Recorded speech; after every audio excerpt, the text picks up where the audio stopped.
right now, most of these recruits have no idea what's going on. My drone servers will tell them to get off the bus. Let's go! They'll get on the first set of yellow footprints where they're taught the position of attention. They're not prepared for the shouting. They're not prepared for the chaos. How fast everything goes. I will arrive safely at Mike's. I'm Chardonnay San Diego. The next time I contact you will be by postal mail. Love you, goodbye. We're trying to get that recruit to function in the high-stress environment and still be able to get done what he needs to get done. It's to cause control chaos. What does that do? How can that possibly benefit anybody for it to be that chaotic? And then when you give them the actual answer, you can actually see on their face, oh wow. The harder we are on them, the better product we'll produce. Usually most recruits come in thinking that they can't do something. And as you break through these mental barriers, it gives you confidence and motivates you to keep going. The mental difficulties of it and the emotional difficulties of it is much greater than anything they would have ever imagined.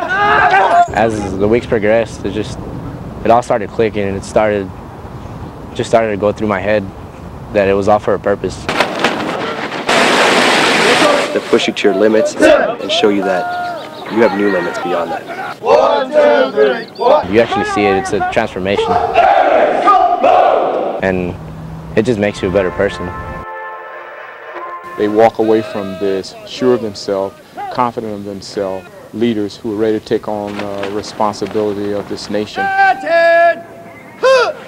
The day I received my Eagle Globe and Anchor, which means we are officially Marines, I was really proud of myself. I thought I was pretty tough. I thought I was invincible, but honestly, a tear came down to my eye once I finally made it, and I earned it. It wasn't just given to me. They didn't just push me through. It was earned. My heart felt like I just earned something bigger than myself. It's one thing I think I'll never forget. I see them when they come in, and then I see them as they march across the parade deck. They're standing erect and proud. Just going through this, seeing how many people have fought and died, how many people have stood for what they believe in, it just makes you love your country that much more. We are proud to claim the title of United States Marine. On April 9th, this is the image that captured headlines: a massive fire in South Midland burning out of control. I said that, but look at that, Jay, look.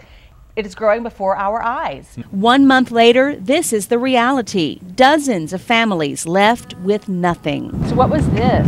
This was a house. Joe and Lupe Valadez lost everything in the fire. The house, the furniture, everything inside, the memories, the pictures, important papers that we had in there. What the hell are we going to do next? Some people don't have a home. As we walk across the concrete slab that used to be the foundation to their home, we are surrounded by piles and piles of rubble. The only thing I grabbed was 2 baby pictures down the hallway.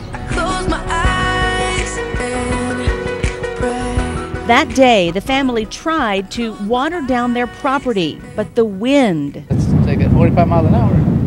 They ain't gonna stop it. The blaze was really high and we could feel the heat. Joe, Lupe, and their 2 teenaged boys were evacuated. They gathered at a nearby town and country and waited, not knowing if the fire had reached their home. We're just hoping and praying it didn't, but I guess it did.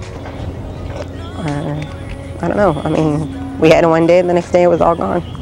Over the next few weeks, the Valadezes scraped up enough money to buy this mobile home, but it needs a great deal of work to be livable. Right now, there's no air conditioning and huge holes in the floor, and it's all been especially hard on their boys. I mean, it's hard for them, but they're doing okay. I close my eyes and I can see a better day. I close my eyes and pray. Doing okay in the face of an unpredictable natural disaster that shows no mercy. If you haven't been through it, you really wouldn't know the feeling of it until you really go through it, and then that's when it hits you. We ain't got nothing, you know. What can we pray for, you know? Someone tell me how to make a change. I close my eyes and I can see a better day. I close my eyes and pray. I close my eyes and I can see a better day. it's a vacant field, so they just, you know, pitch away. Beer bottles aren't the best lawn ornaments. You know, that's a fire hazard. Piles of trash aren't exactly endearing when it comes to a neighborhood. It just bothers me to drive down the street and they just trashed it out. They've thrown garbage out there. Kathy Cotton's lived in West Odessa since the early 70s, but she's finally decided that enough is enough. It's time that it come to an end and things get cleaned up around here. She started picking up trash around her neighborhood with granddaughter Sarah before deciding to go bigger. I've made the comment to people about, you know, we're trying to clean up West Odessa, and people's like, good, great, it's about time. I get calls probably weekly from people out in this community, and they want to know why we can't get this area cleaned up. Ector County Commissioner Freddie Gardner is supporting Kathy and Bev Ferguson's effort to form an organized cleanup committee that will tackle trash across the wide stretches of West Odessa. I think it just takes some people that care to show other people, you know, that they need to care also. Now Kathy's hoping others will join her for some major redecorating. We want to give West Odessa a good name again.